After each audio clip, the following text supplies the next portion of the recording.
third blended learning tip I'd like to share is that if you're going to do blended learning, you need some way to manage your content.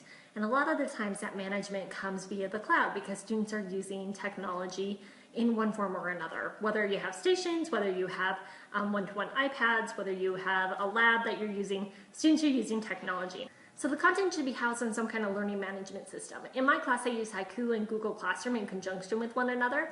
Haiku is where I store all of my content, everything I want to teach my students. All of the lesson instructions, everything is located in Haiku. And I use Google Classroom in conjunction with Haiku because Google Classroom is where I distribute all of my documents to my students and where they can hand them in if I ask them to hand them in. However, for the most part, I give them verbal feedback and redirect them into whatever area they need to work on, and then have them resubmit, where I give them more verbal feedback.